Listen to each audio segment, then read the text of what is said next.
तो मुझे लगा कि बॉम्बे एक ऐसी जगह है जहाँ एक्ट्रेस काम करते हैं, उनको पैसे मिलते हैं और सर्वाइव कर जाते हैं। तो मैं बॉम्बे आया, मुंबई आया। लेकिन मैं ये देखता हूँ कि जब आप इवन ट्रेंड भी हैं ना, आपकी ज़हनियत पे डिपेंड करता है, हुँ। आप उस दिन कैसे हैं। बड़े शहर में रहने का मुझे कोई एक्सपीरियंस नहीं था। ज़िंदगी जो है हर्डल रेस है। जैसे हम तो उनको एज़ अ एक्टर हम मूवी में देखते हैं, पर आप हमसे इन पर्सन मिलिए, वो कैसी है इन पर्सन? आपको आपके पास मौका हमेशा है, चॉइस। फिर से उठें 2 घड़े और जहाँ आपको जाना है वहाँ जाने की कोशिश करें। और जो अभी यंग जनरेशन है ना, वो आपकी फैमिली के जानने से पहले वो जान जाता है कि ये आ रहे हैं। तो मेरे तब तक मेरे दादाजी जो है गिर गए थे और उनके बैकबोन में एक फ्रैक्चर हो गया था जो जुड़ने वाला नहीं था।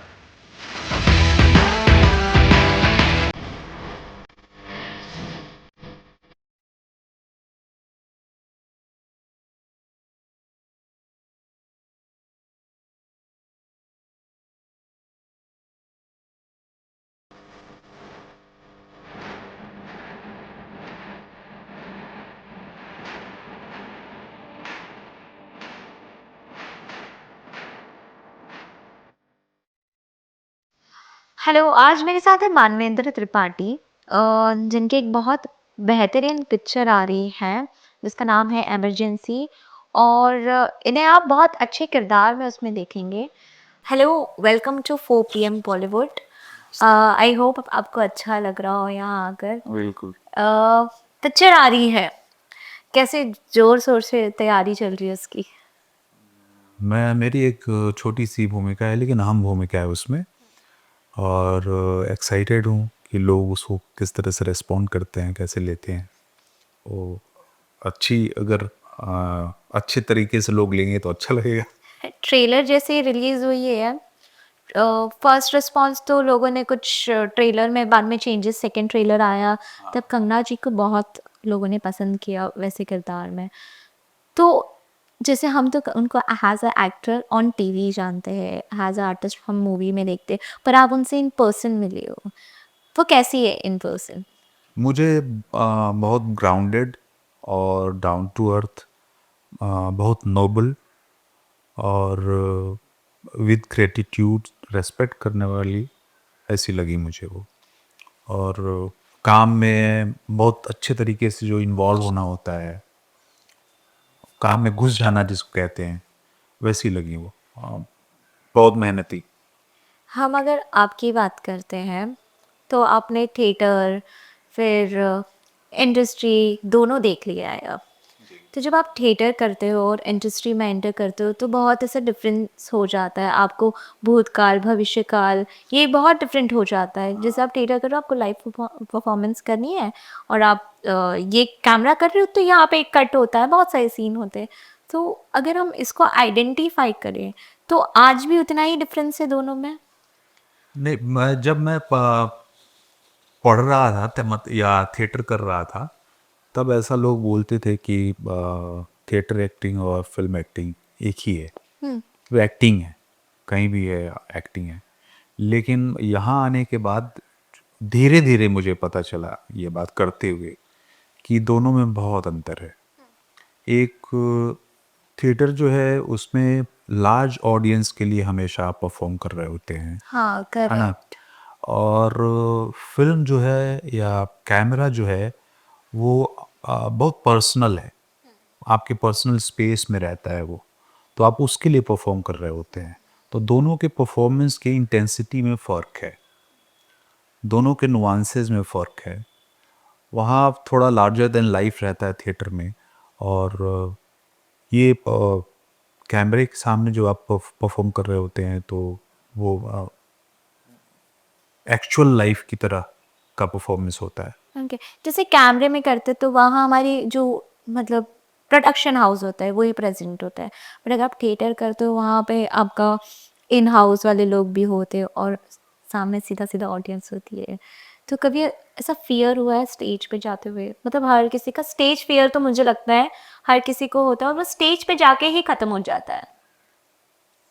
नहीं, ये नहीं ऐसा नहीं है। स्टेज फियर मुझे शुरुआत बहुत, शायद पहला नाटक किया होगा तो मुझे याद नहीं है ठीक से कि शायद तब हुआ हो, लेकिन उसके बाद मुझे कभी नहीं हुआ स्टेज फियर। लेकिन मैं ये देखता हूँ कि जब आप इवन ट्रेंड भी है ना, आपकी ज़हनियत पे डिपेंड करता है, हुँ, आप उस दिन कैसे हैं, करेक्ट। परफॉर्मेंस के ठीक पहले आपकी ज़हनियत कैसी है। और अगर ज़हनियत थोड़ी भी गड़बड़ है ना, आप डिस्टर्ब हैं, तो वो स्टेज पे दिखता है। फिर आप, मैंने देखा है एक्टर्स के हाथ काँपते हुए और पैर काँपते हुए इन परफॉर्मेंस, तो वो ऐसा नहीं है कि वो ख़राब एक्टर है, वो उस दिन की ज़हनियत का असर है उस पे। करेक्ट। अगर हम आपके स्ट्रगल की बात करें, जैसे आपने मुझे अभी बिहाइंड द कैमरा बताया, आप मुंबई आके फिर चले गए, तो वो कैसा, मतलब फिर हाउ यू डिसाइडेड कि अब मुझे थिएटर करके अब मुझे फ़िल्मों में जाना चाहिए, फ़िल्म करना चाहिए? मुझे फ़िल्मों में कभी नहीं आना था, मुझे थिएटर करना था हमेशा। हाँ। हाँ, मैं मतलब जब अ, पटना में थिएटर कर रहा था मैं, पहले मैं मेडिकल की तैयारी करता था। तो फर्स्ट टाइम जो है वो मैं सेलेक्ट हुआ था, वेटिंग लिस्ट में था मैं। तो अ, बाद में किसी दोस्त ने थिएटर दिखाया कि ये थिएटर है, ऐसा होता है, ऐसा लोग करते हैं। तो मैंने कहा कि भाई ये तो बहुत अच्छी, मुझे वो परफॉर्मेंस और वो जो माहौल था, हुँ। वो एक लाइट गिर रही थी, उसमें एक एक्टर आ रहा था, वो गाना गा रहा था और फिर चला जा रहा था, वो जादू जैसा लगा मुझे। तो जब आप फ़िल्में करने लग गए, तो ऐसा कभी हुआ है कि मतलब थिएटर कर रहा था तो वो अलग था, फ़िल्में कर रहा हो तो अलग है? हाँ, थिएटर फिल्मों का बिल्कुल अलग है। जैसे? मतलब थिएटर का जो जादू है ना, वो आपको एट द मोमेंट पता चल रहा होता है ना। और ऑडियंस, मतलब एक्टर्स, मैंने देखे हैं बहुत सारे एक्टर्स हैं कि आप उस समय उस परिस्थिति में जो गिवन सरकमस्टांस है वहाँ हैं, और ऑडियंस भी वहाँ है, आपको महसूस होता करेक्ट। है ना। कैमरा जो है वो एक टेक्निकल चीज़ है, उसके बाद एडिटिंग होती है, फिर बाद में बीजीएम आता है, फिर तमाम तरह की चीज़ें होती हैं, फिर वो एक चीज़ बनती है। परफॉर्मेंस के वक्त आपको लग सकता है कि आप इन हैं, लेकिन थिएटर का रेस्पॉन्स भी रहता है तुरंत। करेक्ट, करेक्ट, मतलब ऑडियंस ने ताली बजा दी तो आपका कॉन्फिडेंस अलग हो जाता है। जैसे अगर हम मूवी रिलीज़ हो रही है, तो हमें आज रिलीज़ हुई, 1 दिन वेट करना पड़ता है कि रिस्पॉन्स क्या आ रहा है। हाँ आपको पहले या दूसरे कलेक्शन में नहीं पता चलता। कुछ पिक्चरें मुझे ऐसा लगता है समय बाद चलती है। जी। 1 हफ्ता ले लीजिए तब चलती है। पर अगर आप थिएटर कर रहे हो, तो ऑडियंस आपको तुरंत रिएक्शन देती है। हाँ, ये होता है। तुरंत इन्वॉल्वमेंट रहता है, मतलब दर्शक है और जो अभिनेता है, दोनों एक साथ चल रहे होते हैं, करेक्ट। एक एक साथ चल रहे होते हैं, एक ही वक्त में एक साथ चल रहे होते हैं। तो हम बात करें आपकी फ़िल्मों की, आपने कई सारे किरदार किए हैं, हर टाइम अलग-अलग। राजा रसोई है और उसकी वॉइस ओवर है, जो जो शायद काफ़ी लोगों को पता भी है और काफ़ी लोगों को नहीं पता है। हाँ, बहुत सारे लोगों को नहीं पता है। तो मैं चाहती हूँ मेरी ऑडियंस को पता चले, वो जो राजा रसोई में आप वॉइस ओवर करते थे, प्लीज़ कुछ कह के बताइए, एक कहानी छोटी-सी। मतलब अभी क्या कहना तो वो कठिन होगा मेरे लिए, क्योंकि वो किसी का बहुत अच्छा, एक राघव खन्ना करके राइटर हैं, हुँ, हुँ। उन्होंने वो लिखा था और बहुत सुंदर लिखा था।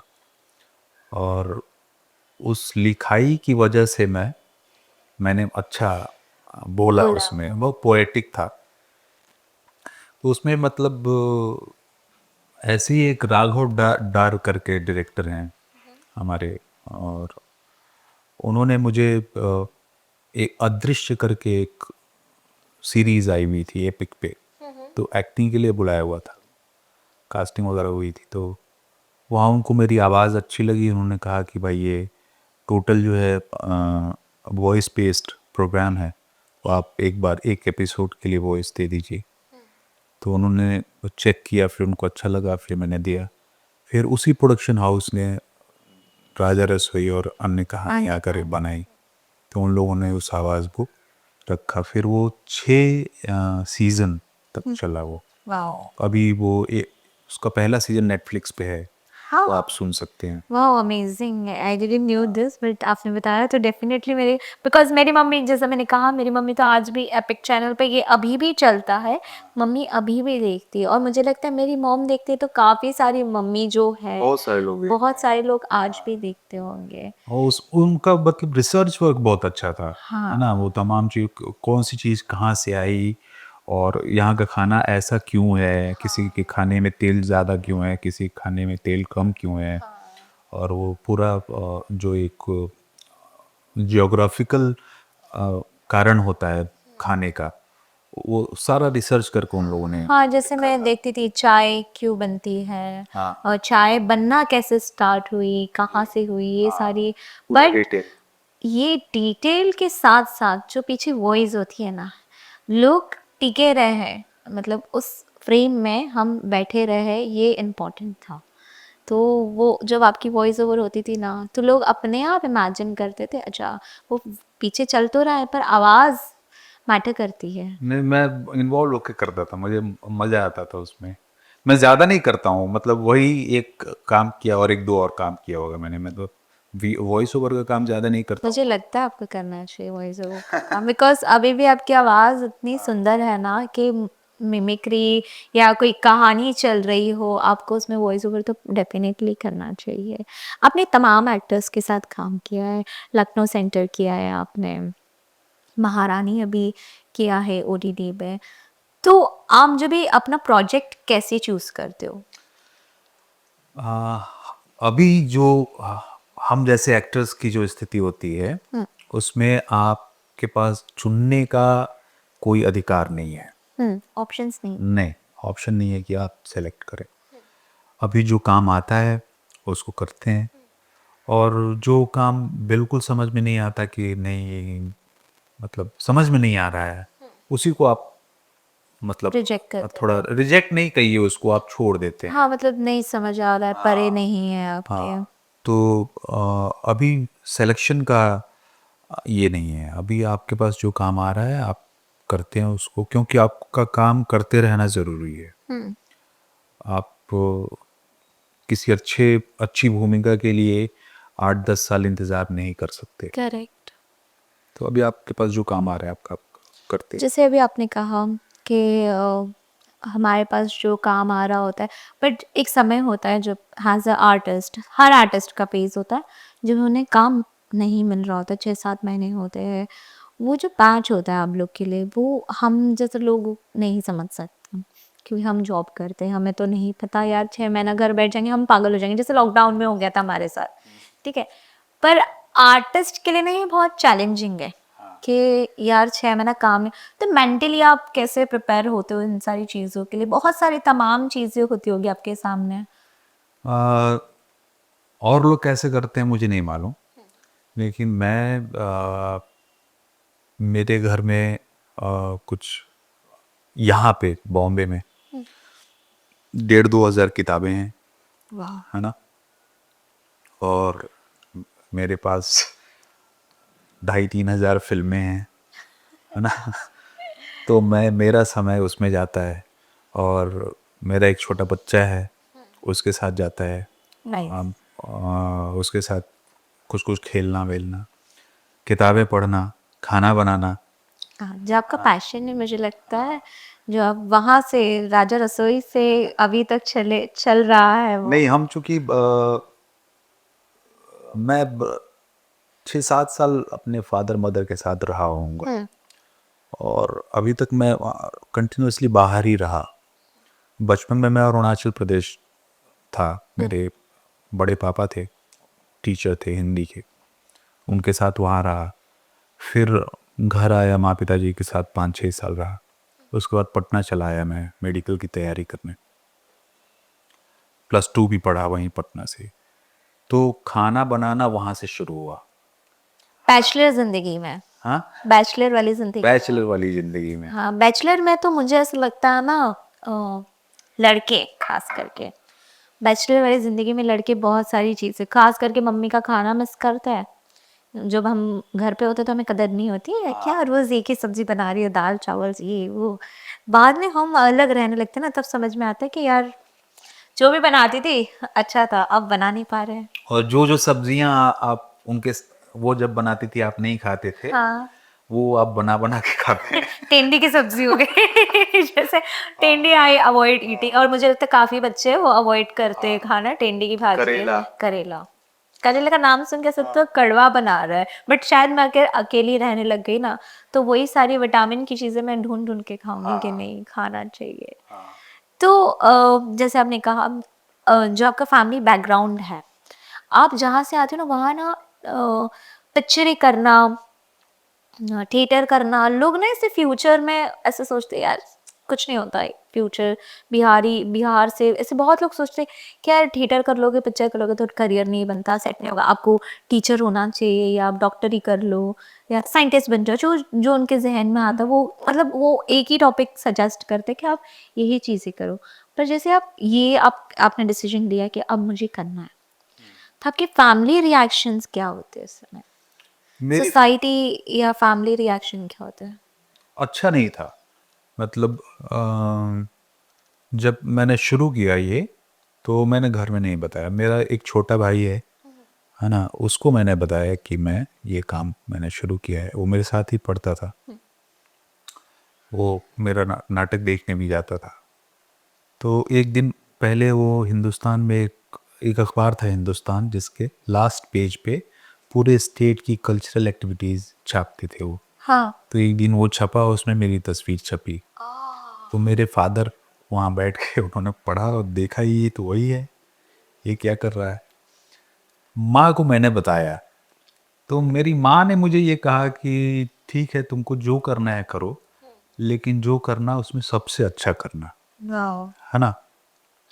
फादर को मेरे ये बात बिल्कुल हजम नहीं हुई, क्योंकि उनको लगता था कि मैं पढ़ने में बहुत अच्छा था, है ना।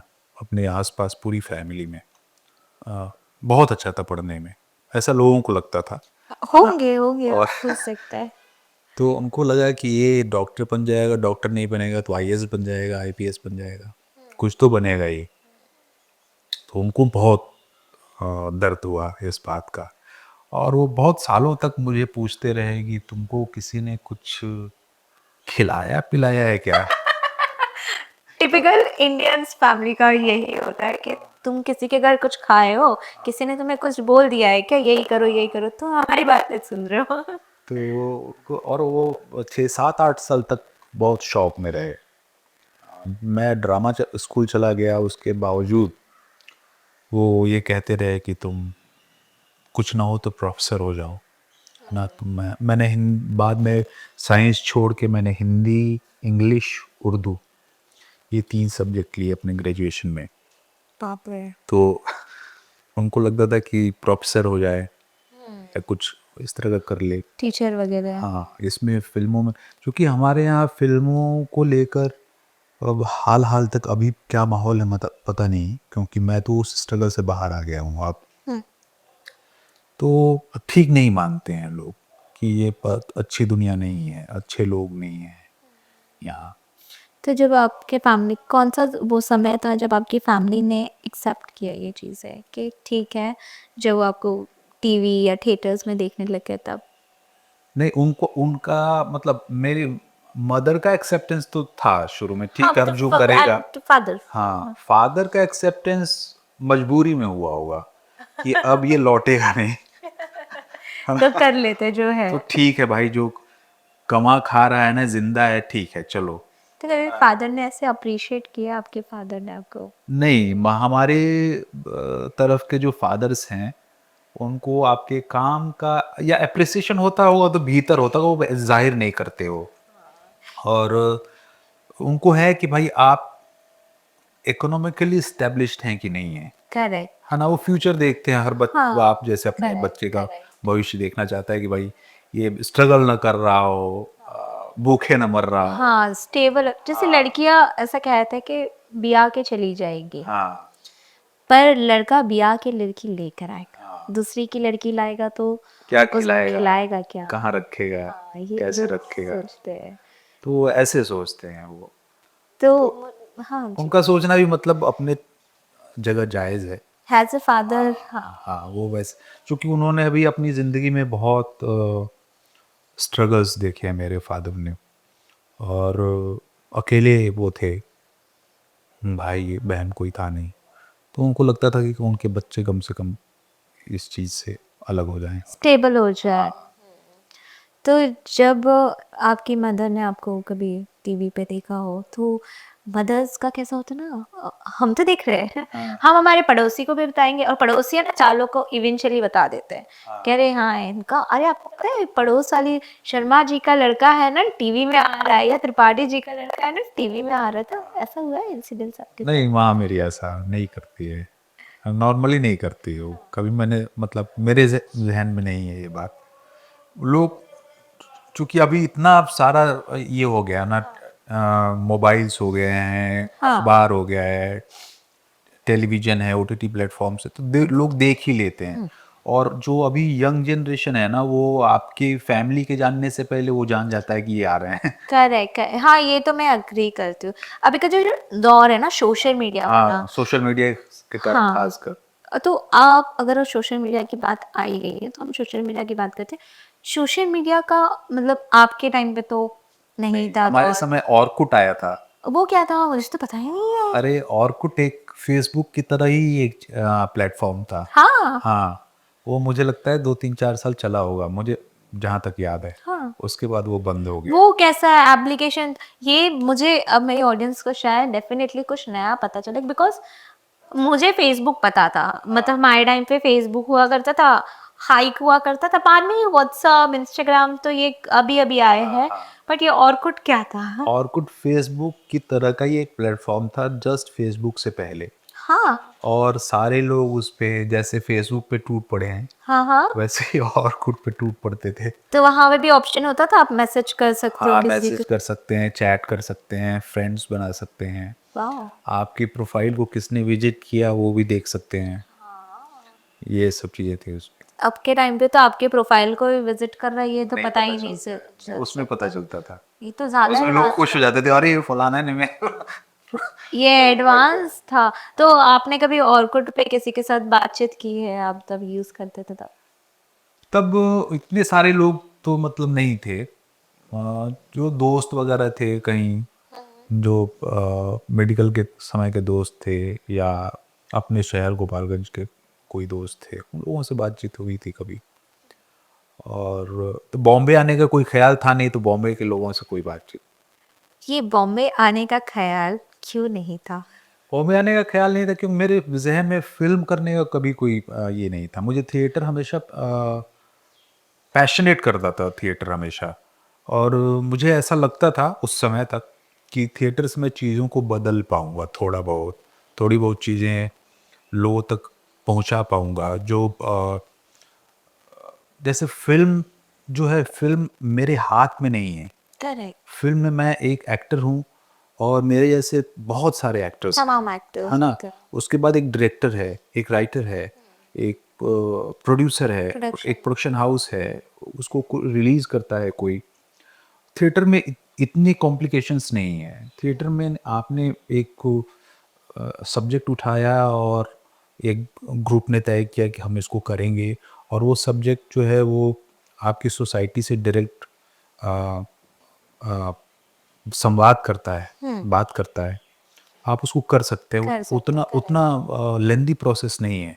तो लगता था कि वो ज़्यादा ठीक है, ज़्यादा लोगों तक मैं पहुँच पाऊँगा और इसको कर पाऊँगा। तो जब आपने सोचा फिल्म में अभी करना है जैसे आपने मुझे बताया मुंबई आए और आप हाँ, फिर मैं चला गया।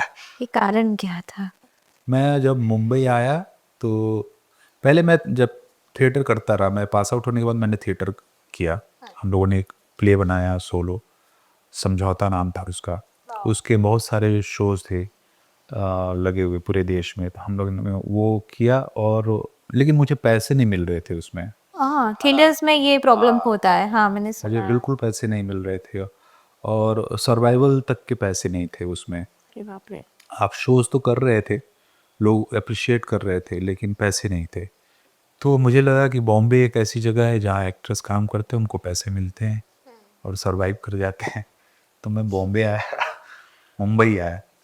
हाँ, तब तो बॉम्बे कहा जाता था। हाँ, मुंबई आया और यहाँ आके मैं यहाँ की भीड़ और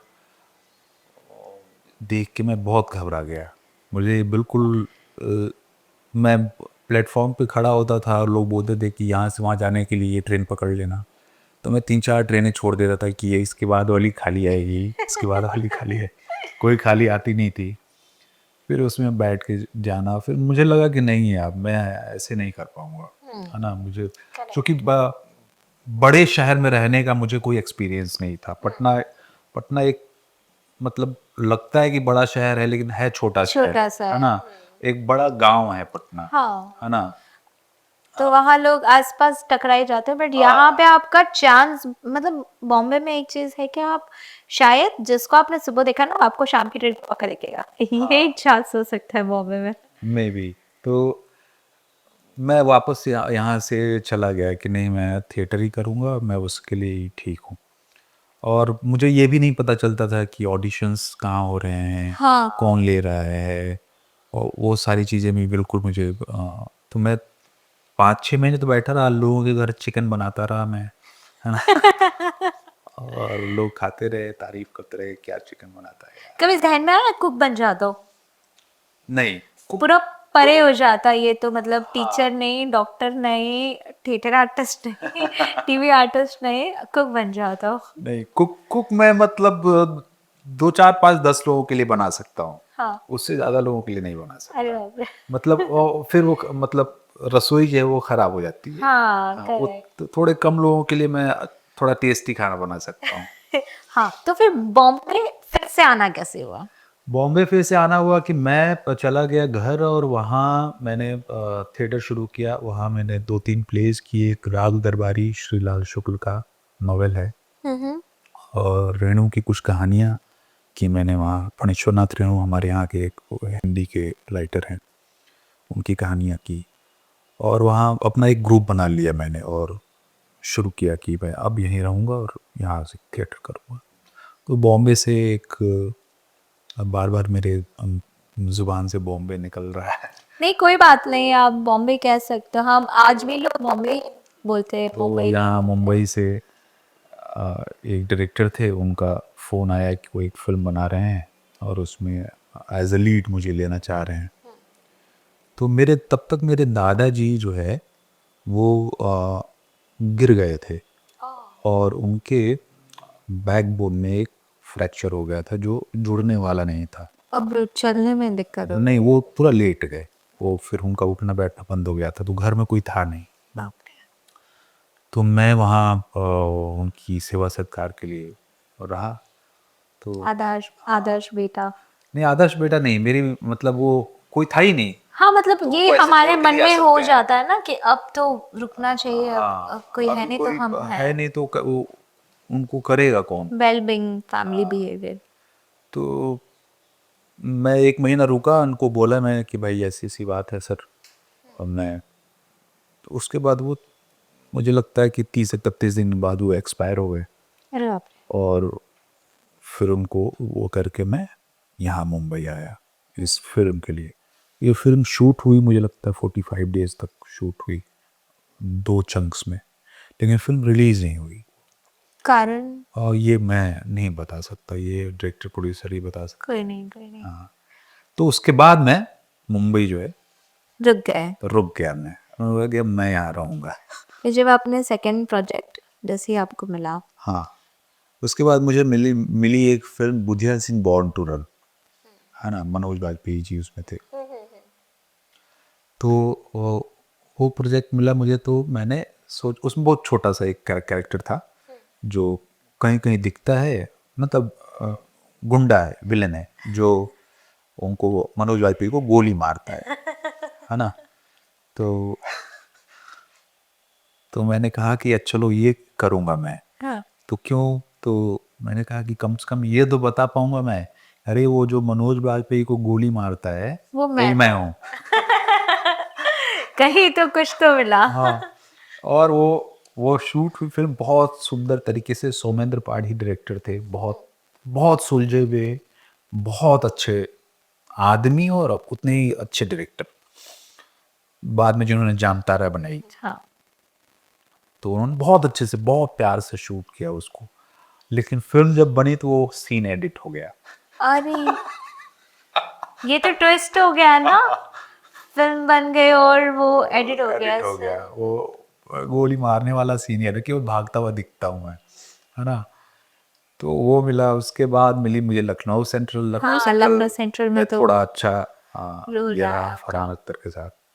और उसके बाद फिर जो है अर्जुन पटियाला एक फिल्म मिली, और मेरी 3 फिल्में और भी बनी हैं, अभी रिलीज़ नहीं हुई हैं, उनका इंतज़ार है। जैसे मिडनाइट दिल्ली करके एक फ़िल्म है, राकेश रावत डायरेक्टर है, बहुत अच्छी फ़िल्म बनाई है, बहुत सारे इंटरनेशनल फेस्टिवल्स में वो घूमी है। वाह। और एक फ़िल्म है अनाम, अनाम। दृश्यम फ़िल्म्स की फ़िल्म है वो, और उसके डायरेक्टर हैं गणेश शेट्टी, तो उसका भी इंतज़ार है। तो इस साल आने वाली है। आ जाए तो हमारे लिए अच्छा हो। अविनाश दास के साथ भी एक। मैंने एक फ़िल्म की है मोनोरेन, जो संभवतः इस साल आएगी। नाइस। जैसे भी आपकी तो एक तो आ ही रही है इमरजेंसी, हाँ, अगर ट्रेलर देखे तो स्टार्ट में ही आपका ही एक इमरजेंसी आ रही है और एक वेब सीरीज़ आ रही है मेरी, मिनी वेब सीरीज़ है, अमेज़न पे आएगी, अमेज़न मिनी पे शायद आएगी, पेटी कैश करके। पैटी कैश, हाँ, तो उसमें क्या किरदार है आपका? उसमें किरदार है, 2 चोर हैं, एक साद बिलग्रामी है लड़का, वो और एक मैं। तो वो मतलब बड़ी कहानी का एक, ये एक छोटी कहानी ये है। तो मत मतलब बहुत सारे किरदार हैं उसमें, तो उसमें 2 हम लोग साथ में हैं। तो रुचिर अरुण डायरेक्टर एफटीआई से पास आउट हैं, उन्होंने डायरेक्ट की है। तो वो इस साल मुझे लगता है, जैसा कि मुझे बताया गया है, 21 या 22 फरवरी को वो रिलीज़ हो करेंगे। जाएंगे। जी। चलिए ऑल द बेस्ट उसके लिए भी। हम जब सोशल मीडिया की बात करते हैं, आजकल काफ़ी एक्टर्स एक्टिव रहते हैं, जैसे ना प्रमोशन करते हैं किसी ब्रांड का। तो आपको कभी ख़्याल आता है कि मैं भी उस पे कुछ ज़्यादा एक्टिव होकर प्रमोशनल वीडियो बना दूँ, या मुझे एक्टिव होना चाहिए सोशल मीडिया पे अब? नहीं, मैं बीच-बीच में एक्टिव होता हूँ। अभी 4 महीने से मैं इनएक्टिव था, और मुझे लगता है 22 या 21 अगस्त को मैंने एक पोस्ट डाला था। हाँ, मैंने देखा है आप हुँ। कभी मतलब बहुत ऐसा गैप के बाद आपके सोशल मीडिया चलते हैं। बट जैसे अभी जिस तरह से सोशल मीडिया का ज़माना है, चाहे फिर वो इंस्टाग्राम है, यूट्यूब है, आपका यूट्यूब पे भी शायद 2 या 3 पोस्ट है। आपका एक चैनल है, जहाँ पे आपका एक एडवर्टाइज़मेंट का पोस्ट है, और एक और कुछ तो पोस्ट है आपका छोटा-सा एक वीडियो। तो मुझे ऐसा लगता है एज़ अ आर्टिस्ट ना, अब आर्टिस्टों को और एक्टिव होना चाहिए सोशल मीडिया और यूट्यूब चैनल। नहीं, ये मतलब कुछ लोगों के लिए अच्छा है, और मेरे जैसे लोगों के लिए ये मुझे लगता है कि समय की बर्बादी है। Is it? इसलिए लगता है कि मेरा काम वो नहीं है। मैं जो सोशल मीडिया या इन्फ्लुएंसर्स हैं, ख़ासकर यूट्यूब इन्फ्लुएंसर्स हैं या इंस्टाग्राम इन्फ्लुएंसर्स हैं, तो वो उनका उनका पूरे दिन का काम है वो, करेक्ट। है ना? वो रोज़ वही कर रहे हैं, और मैं वो नहीं कर सकता। मैं मतलब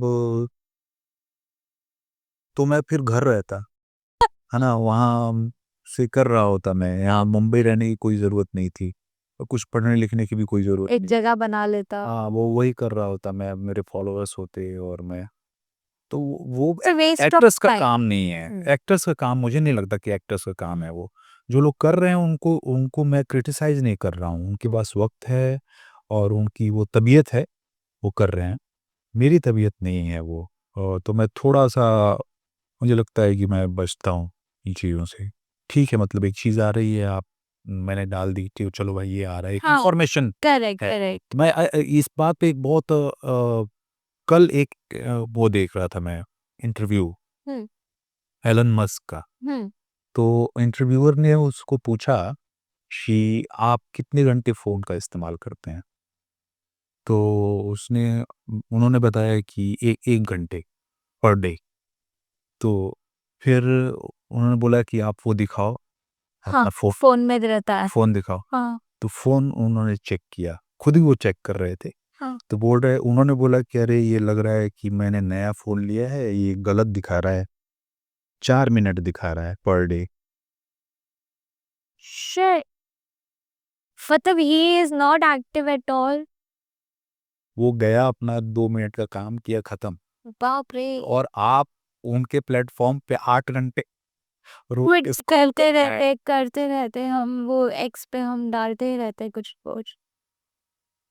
ठीक है, मुझे लगता है कि मैं ज़िंदगी से जुड़ा रहना मेरे लिए, जो एक्चुअल लाइफ़ है, रियल लाइफ़ है, उससे जुड़ा रहना मेरे लिए ज़्यादा ज़रूरी है, करेक्ट, बनिस्बत इसके कि मैं दिन भर रील बनाऊँ, करेक्ट, दिन भर किसी को इन्फ्लुएंस करने के लिए कोई चीज़ को, वो मेरा काम नहीं है।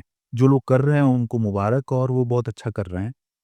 मेरा काम नहीं है वो, तो मैं उसमें वो नहीं करता। करेक्ट। ये तो बात आपने बहुत अच्छी बोली है।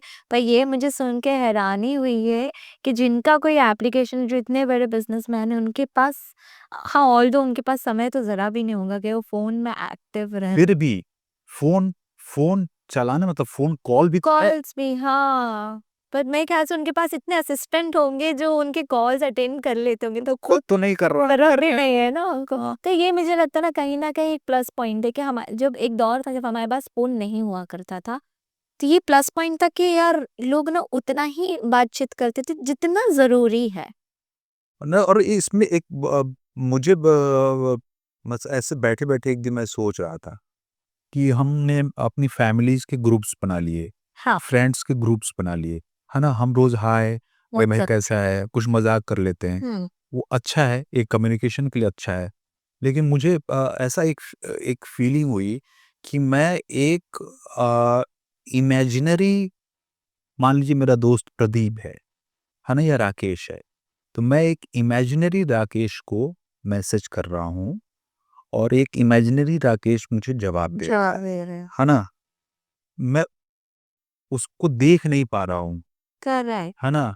वो क्या फ़ील कर रहा है वो मैं नहीं देख, वो लिखे हुए शब्द का मतलब मैं अपने तरीके से लगा सकता हूँ। हाँ, जैसे कोई हमें बोल दे, हम बातचीत कर रहे हैं और कोई अचानक बोल दे हम बाद में बात करते हैं आपसे, तो हम इमेजिन कर ले गुस्सा हो गया है, हाँ, इसको किसी चीज़ का बुरा लग वो गया है। वो जो इंटरप्रिटेशन वो लिखे हुए शब्द का है हाँ, ना? वो सामने नहीं है, तो हम वो उस इमेजिनरी चीज़ को रियल मान के चल रहे हैं, तो ये हमारे लिए इन फ्यूचर बहुत बड़ी गड़बड़ क्रिएट कि मेंटली बहुत प्रेशर में भी ये चीज़ें जा सकती है। जैसे किसी ने मुझे कुछ अच्छे वे में बोला हो और मैंने उसको हाँ। गलत में ले लिया कि यार इसने तो मुझे ये बोला है करके, और मैं कभी उससे बात ही नहीं करी, ये मेरी मिसअंडरस्टैंडिंग है। आप जैसे मैं फ़ील करता हूँ, मैं लखनऊ जाता हूँ, हाँ। मेरे भाई वगैरह लोग लखनऊ रहते हैं, या घर जाता हूँ, तो जिनको मैं फ़ेसबुक पे और इंस्टा पे देख रहा होता हूँ, या व्हाट्सएप पे बात कर रहा होता हूँ, जब मैं उनसे पर्सनली मिलता हूँ, वो लोग मुझे बिल्कुल अलग दिख रहे होते हैं, बिल्कुल अलग तरीके के व्यक्तित्व वाले दिख रहे होते हैं, उनका ग्रोथ बिल्कुल अलग तरीके से हुआ हुआ रहता है, जिसको मैं वहाँ उस प्लेटफ़ॉर्म पे बैठ के इमेजिन भी नहीं कर सकता। तो आपका जो रियल टच है ना, वो छूट रहा है, लेकिन आपको ऐसा लग रहा है कि आप टच में हैं। सच में करेक्ट है, ये बात तो आपने बहुत ऐसी मुद्दे की बोली है। जैसे ना मुझे ऐसा लगता है जब पहले का दौर था, जब हमारे ये नहीं हुआ आप कर किसी को मिस कर रहे हैं, है ना? तो मिस करना is not bad thing, correct. है ना? मिस करने के चांसेस हैं आपके पास, अगर वो नहीं है तो। जैसे ना मुझे ऐसा लगता है ना, हम ज़्यादा किसी के लिए अवेलेबल, मतलब अभी मुझे कोई हाय भेज रहा है, मैंने सोचा था हाय भेज दिया, तो अच्छी बात भी है, मैंने उसे जवाब दे दिया, बट मैंने उसको मौका, या मैंने खुद को मौका नहीं दिया कि वो मुझे याद करे। अब वो सामने वाला तो ये सोच रहा है इसको मैसेज करता है तो मैसेज कर देगी मुझे। तो ये ना कम हो गया है कि हम किसी को याद करें, बैठकर उसके, आराम से बैठ के उस इंसान की, कोई भी हो, दोस्त है या कोई भी, उसके बारे में सोचे भी। अब वो दौर चला गया। तो इस चीज़ों की वज़ह से ना आजकल रिश्ते जो है ना वो खराब भी हो गए कहीं न कहीं। नहीं, हो रहे हैं, और वो रिश्ते ऐसे बन रहे हैं ना, जैसे मुझे लगता है कि अ, एक जो है किसी पर्सन से ऐसे मिल के हाथ मिलाना, हुँ, है ना? और किसी से व्हाट्सएप पे हाय करना, ये फ़र्क है। अलग-अलग है। दोनों 2 वेरी चीज़ें हैं। डिफरेंट हाँ। जैसे अभी इंस्टाग्राम पे मीम का दौर चल रहा है। एक दूसरे को कोई एक्ट्रेस का कुछ हो गया तो मीम बन जाती है उस पे। कुछ अच्छा चल रहा है तो तुरंत मीम बन जाती है। कुछ बुरा चल रहा है तो उस पे भी मीम बन जाती है। तो मुझे ऐसा लगता है ना ये मतलब जो फेमस लोग हैं उनके ऊपर ही होता है। जैसे हम तो भाई हमें लोग बहुत कम जानते हैं। आम इंसान को लोग बहुत कम जानते हैं। पर जो फेमस हो जाते हैं ना, जो कोई भी फ़ील्ड में हो उन पे मीम जब बन जाती है ना तो मुझे जानना है एज़ अ आर्टिस्ट अगर आप पे कभी कोई मीम बन जाए, तो आपको वो कैसा लगेगा? मतलब कभी कुछ लोग बुरा भी लिखते हैं, अच्छा भी लिखते हैं। वो मेंटली आप कैसे उस चीज़ को प्रेफ़र करोगे? देखिए 2 तरह की चीज़ें हैं मुझे जो मीम्स हैं, एक तो आपको पॉपुलर करती हैं, करेक्ट। है ना? और अभी के टाइम में जो मैं जैसे समझ पाता हूँ कि bad popularity is also a popularity. Correct. हाँ, कोई भी आजकल फ़ेमस हो जाता है, ये भी बात मुद्दे की है। तो ये लोग कोई बुरा नहीं मानता, मुझे नहीं लगता कि कोई बुरा मानता होगा कि मैं मुझे बुरे तरीके से मुझे हुँ, फेमस किया गया। हुँ, वो फेमस तो किया गया, आप लोगों तक तो पहुंचे, इतना लोग अब अभी थोड़ा स्मार्ट हो गए हैं लोग कि चलो ऐसे ही मैं लोगों तक तो पहुंच गया। और परफॉर्मेंस वाली जो फील्ड है खासकर हुँ, उसमें आपके गुड बैड इमेज का कोई बहुत बड़ा चक्कर है नहीं। आप हुँ। बैड भी पोर्ट्रे करते हैं, आप गुड भी गुड भी पोर्ट्रे कर पोर्ट्रे रहे करते हैं। हैं, करेक्ट। तो बैड जा रहा है तो भी आपके लिए फ़ायदेमंद है। हाँ, ये एक मेरे को इसका अपॉर्च्युनिटी मिलना चाहिए कि इन अ गुड वे और बैड वे फेमस तो हो जाऊँ मैं, ऐसे नहीं तो वैसे ही सही। ये बात सही है। पर अगर जैसे ना कुछ आर्टिस्ट ना आजकल डिप्रेशन में भी जैसे काम काम नहीं मिलता है, वो बहुत डिप्रेस्ड हो जाते हैं। कुछ ऐसे होते हैं जो गलत कदम उठा लेते हैं। तो एज़ अ आर्टिस्ट आप इन चीज़ों को कैसे देखते हो? कैसे पोर्ट्रे आप करते हो? क्योंकि मुझे ऐसा लगता है मेंटल हेल्थ इश्यू हमें बात करनी चाहिए और आप लोग करते हैं। पहले के टाइम पे ना हम मैं अगर किसी को कह दूँ कि मैं परेशान हूँ, तो वो कहेंगे अरे ठीक है चल, ठीक हो जाएगी या उससे भी पहले के टाइम पे लोग शायद परेशान हूँ वर्ड भी नहीं यूज़ करते थे। शायद तब ऐसा था भी नहीं कि इंसान ज़्यादा परेशान होते थे। अब टेक्नोलॉजी इतनी आ गई है, काम इतना आ जा रहा है, कॉम्पिटिशन इतना प्रेशर है बहुत सा। प्रेशर है। हमें हर वक़्त ना ये है कि हम आगे कब खड़े हो जाएँ। सब पीछे हो जाए, हम आगे कब खड़े हो जाएँ। तो एज़ अ आर्टिस्ट आप कैसे सोचते हो? क्योंकि ज़्यादा करके अब आर्टिस्ट आप देखोगे तो इन्फ्लुएंसर्स हैं, क्रिएटर्स हैं, अ, टीवी आर्टिस्ट है, एनी आर्टिस्ट, वो कहीं न कहीं गलत कदम कभी ना कभी तो उठा लेता है। देखिए मुझे ज़िंदगी जो है वो थोड़ा ऐसा लगता है कि ये एक हर्डल रेस है ना? और रेस इन द सेंस कि दूसरे से नहीं, खुद से। आपके खुद से हर्डल्स हैं। आप जब कुछ नहीं हैं, तो भी हर्डल्स हैं। करेक्ट। आप जब कुछ हैं, तो भी हर्डल्स हैं। और उन हर्डल्स को पार करते वक़्त अगर आप गिर जाते हैं, है ना? आप गिर जाते हैं, तो ज़िंदगी आपको मौका देती है उठकर धूल झाड़ के दोबारा चलने का, है ना? तो आपको आपके पास मौका हमेशा है चॉइस कि आप फिर से उठें, धूल झाड़ें और जहाँ आपको जाना है, वहाँ जाने की कोशिश करें। बीच में आप अगर ये मान लें कि नहीं this is the last thing and I am not going to do anything now, I am not able to do anything now, तो मुश्किल होगी आपके लिए। और अ, आपके सबसे अच्छे दोस्त आप खुद हैं, हुँ, है ना? बाकी दोस्त भी हैं, लेकिन आपके सबसे अच्छे दोस्त आप खुद हैं। क्योंकि हमसे हमें कोई बेहतर जानता ही हमें क्या चाहिए, क्या नहीं चाहिए, हमसे बेहतर तो शायद ही कोई जानता हो। तो जो लोग इस तरह के कदम उठाते हैं अ, मैं ऐसा नहीं कहता कि वो बहुत आसान चीज़ होती है, बहुत कठिन चीज़ होती होगी जो लोग ऐसा करते हैं। फ्रैक्शन ऑफ सेकंड्स हाँ, होता है। हाँ, बहुत मुश्किल होता होगा। मैं तो सोच नहीं सकता कि मैं तो रुक आ कैसे कोई ऐसा करता है। लेकिन मुझे लगता है कि आपको लाइफ में यूनिवर्स आपको चारों तरफ से आपको सपोर्ट कर रही होती है आपको ज़िंदा रखने के लिए।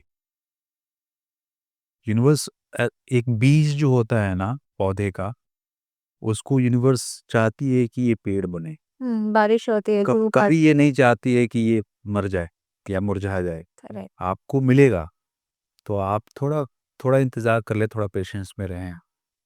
तो सर मैं जानना चाहूँगी कि आपकी जो कोई फ़ेवरेट हमारी हम अक्सर एक फ़ेवरेट पिक्चर होती है, जिसे देखते हम नहीं थकते। आपकी कोई ऐसी फ़ेवरेट पिक्चर है? मतलब कोई एक कहना बहुत मुश्किल है, बहुत सारी हैं। जैसे एक परस्यू ऑफ हैप्पीनेस है, वो मुझे बहुत अच्छी लगती है। हुँ। और मुझे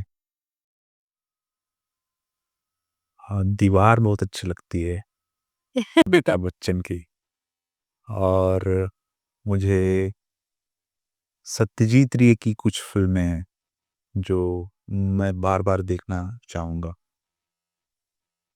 और नई फ़िल्मों में अम, गैंग्स ऑफ वासेपुर मुझे पसंद है। और इरफ़ान की फ़िल्में मुझे बहुत सारी पसंद हैं। की आवाज़ से तो हाँ, हुँ, नेमसेक मुझे बहुत पसंद है, लंच बॉक्स मुझे बहुत पसंद। Lunch box is one of my favourite. ये मुझे भी पर्सनली पता नहीं पसंद है, वो टिफ़िन वाला सीन उनका वो खाना बना के ला रहा है, उनकी वाइफ़ बना के दे रही है। ये लंच बॉक्स तो इवन आई लाइक्ड इट। तो उनके मतलब इरफ़ान तो जादूगर आदमी थे वो, तो उनकी फ़िल्में मुझे देख। उनको याद जैसे उनकी लास्ट मूवी अंग्रेजी मीडियम वो भी काफ़ी अच्छी रही है, मतलब दोनों पार्ट ही उसका काफ़ी अच्छा रहा है। पहले हुआ मीडियम और हिंदी मीडियम और अंग्रेजी मीडियम दोनों पार्ट काफ़ी अच्छा रहा। तो वो अभी एक लाइफ़ ऑफ पाई का लास्ट वाला जो उनका एक स्पीच है, वो बैठ के बोल, वो बैठ के बात करते हैं, हाँ। मैं तो मतलब ऐसे ऐसे लगता है ना, उतना। उनका बेटा भी सेम अपने फादर जैसा ही है। जैसे बाबिल को मैं बाबिल से एक ही एक दफ़ा 2 दफ़ा मिली हूँ। उनने अपने फ़ादर के नाम से एक एनजीओ में वो ऑब्वियसली वो नहीं चाहते लोगों को पता चले बट मैं चाहती हूँ पता चले। एक एनजीओ में उनने एक फंड्स देते हैं। विरार के आगे एक गाँव है छोटा-सा, वहाँ पे उनके फ़ादर के नाम का कुआँ बनाया है। अच्छा। वहाँ पानी नहीं आता। तो उनने एक कुआँ बनाया है और वहाँ पे उनके फ़ादर का नाम उन्होंने रखा है और वहाँ पे वो कुएँ से लोगों को पानी जाता है और वो हमेशा मतलब पता करते कि उस कुएँ में पानी खाली तो नहीं हो रहा, पानी भरा होना चाहिए बहुत। तो ये बहुत कम लोगों को पता है। बहुत सुंदर। तो हाँ, जैसे अभी फ़िल्मों की बात हो ही गई है, तो पुराने पिक्चर ना अब थिएटर में आई डोंट नो क्यों ऐसा कभी हुआ नहीं है। ये जो री-रिलीज़ होते हैं, उस बारे में आप क्या कहोगे पुरानी पिक्चरें जो हो रही हैं? री-रिलीज़ अच्छा है, क्योंकि आप अ, आपने वो फ़िल्म जब देखी होती है, अगर आपसे छूट गई है तब तो अलग बात है। हाँ। और अगर आपने देखी होती है तो वो समय भी आपको याद आता है, और वो फिर से वो जो लम्हात जो हैं वो ज़िंदा हो जाते हैं आपके लिए। आपको वही जोश और जुनून और क्रेज़ हो जाता है। जैसे यही अभी जैसे मैंने अभी कहा ये जवानी है दीवानी जब हमने देखी थी दोस्तों के साथ में तब लगता था यार हम सच में मनाली चले जाएँगे और अब वैसे ही वो पिक्चर आ गई एंडिंग भी पता है क्या है, शुरुआत भी पता है, पूरी पिक्चर पता है, पर फिर भी मन करता है वो ही पिक्चर देखने दोस्तों के साथ फिर से जाओ। तो रिवाइंड हो जाता है अच्छा ये सही चीज़ है। अच्छा लास्टली मैं जानना चाहूँगी ऐसे कौन से आर्टिस्ट हैं जिनके साथ आपको काम करना है या आपकी ख़्वाहिश है, एक ड्रीम है कि इस आर्टिस्ट के साथ ना एक बार स्क्रीन शेयर करनी है? बहुत सारे हैं, जो भी अच्छे हैं, जिनको दुनिया कहती है कि वो अच्छे हैं, मेरी नज़र में भी वो बहुत अच्छे हैं। और मेरे लिए मतलब ऐसा कुछ ये नहीं है कि कोई जो स्टार है वो आर्टिस्ट नहीं है, करेक्ट। है ना? सारे सारे, हाँ, जो लोग अच्छा काम कर रहे हैं उनके साथ स्क्रीन शेयर करने का एक अलग। जैसे हमारे कोई जैसे मैं हूँ तो मुझे कोई बोलेगा तुम्हें कौन पसंद है तो मैं कह दूँगी यार मुझे ऑब्वियसली शाहरुख खान बहुत पसंद है, ऋतिक रोशन पसंद है। तो मुझे कभी इंटरव्यू एज़ अ इंटरव्यू मुझे उनका इंटरव्यू करने मौका मिले, तो मेरा एक तो फैन मोमेंट हो जाएगा उनके साथ और उन इतने बड़े लोगों के साथ मैं इंटरव्यू कर रही हूँ, तो वो मेरे लिए बहुत अलग चीज़ हो जाएगी। एज़ अ आर्टिस्ट आपके लिए भी एक रोल मॉडल होता होगा, मेंटर होता होगा आपका कोई? बहुत सारे लोग, एक तो इरफान साहब भी थे जिन जो चले गए, उनके साथ मौका मतलब अब तो नहीं मिलेगा। बहुत सारे, वो नसीर साहब हैं, शाहरुख खान हैं, सलमान खान हैं सलमान भाई तो और आमिर खान हैं, आपके अजय देवगन हैं, पंकज त्रिपाठी हैं, मनोज बाजपेयी हैं। मतलब मुझे दोनों तरह के लोग पसंद हैं। ये नहीं कि सुपरस्टार है तो नहीं, एक्टर एक्टर केवल हाँ, हाँ, ऐसा नहीं, अच्छे मुझे हाँ, आर्टिस्ट मुझे जिनका उनका परफॉर्मेंस अपना भी एक अच्छा चार्म जिनका है, उनका भी, और जिनका परफॉर्मेंस है उनके साथ भी करेक्ट। मुझे अच्छा लगता है। मैं तो बचपन में जब हम लोग छोटे थे, जब फिल्में और ये थिएटर वेटर का कुछ मालूम नहीं था, तब तो हमारे पसंदीदा एक्टर्स जो है वो सुनील शेट्टी और मिथुन चक्रवर्ती हुआ करते थे। अजय देवगन तभी के टाइम पे तो मुझे लगता है कि वो मतलब उनका दौर बहुत अलग था और उनके डांस, उनका क्रेज़ अक्षय कुमार, यही लोग पसंदीदा होते थे कि इन्हीं की फिल्में मार धाड़ एक्शन से भरपूर मारा-पीटी हो रही है, यहाँ से उठा के किसको कब फेंक दिया कुछ समझ में नहीं आ रहा है, बस पे चढ़ रहे हैं। अच्छी लगती थी। बाद में समझ में आया कि अच्छा ये एक्टिंग ऐसी है, ये इसको अच्छा अभिनय बोलते हैं, इसको अच्छी फ़िल्म बोलते हैं। ये धीरे-धीरे समझ में आई बात। लास्टली हमने तो बहुत सारी बातें कर ली और मुझे लगता है ऑडियंस को बहुत सारी चीज़ें आपके बारे में पता चल गई है और जैसे मुझे भी आपको पर्सनली जानने का मौका मिला है, मुझे काफ़ी अच्छा लग रहा है। मैं जानना चाहती हूँ कि जैसे भी आपने मूवीज़ आप इस साल कर रहे हो या आने वाले दौर में आप मुझे नहीं मालूम आप कितनी पिक्चर्स करने वाले हो बट आई विश यू आप काफ़ी सारी पिक्चरें करें।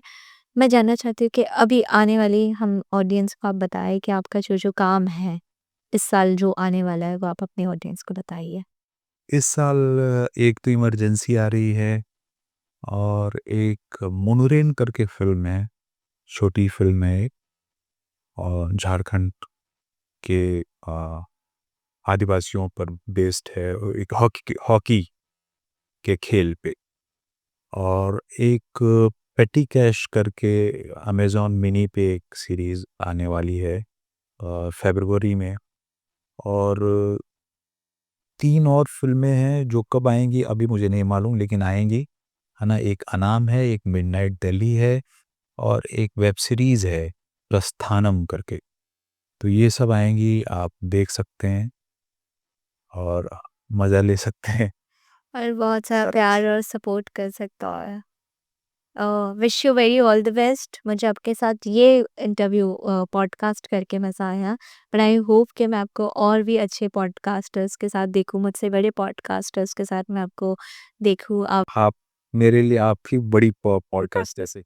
थैंक यू सो मच आपने बोला मुझे भी बट आई रियली विश कि आप और भी ऊँचाई पे जाइए और बहुत अच्छा काम कीजिए। तो मैं लोगों को दिखाऊँ अरे हाँ, मैं इनको जानती हूँ। आई हैव हिज़ नंबर मैंने इनका पॉडकास्ट किया है। तो ये चीज़ें मुझे और भी लोगों को कहनी है। जैसे ये भी आपसे मिलके और बात करके बहुत अच्छा लगा। Thank you so much. और शुक्रिया बुलाने के लिए, बात कर wish you very all the best आपकी इमरजेंसी जो मूवी है अब मुझे लगता है उसके ट्रेलर ने काफ़ी धमाल मचा दिया तो पिक्चर तो और भी धमाल होने वाली है। Thank you for watching our podcast फिल्मी बातें episode 4 on 4 PM Bollywood. I hope आपको ये मिर्च मसाला वाला पॉडकास्ट ज़रूर पसंद आ रहा होगा। मैं और भी अच्छे आर्टिस्टों के साथ आपके सामने आती रहूँगी। तब तक के लिए do like share and subscribe this channel. Thank you.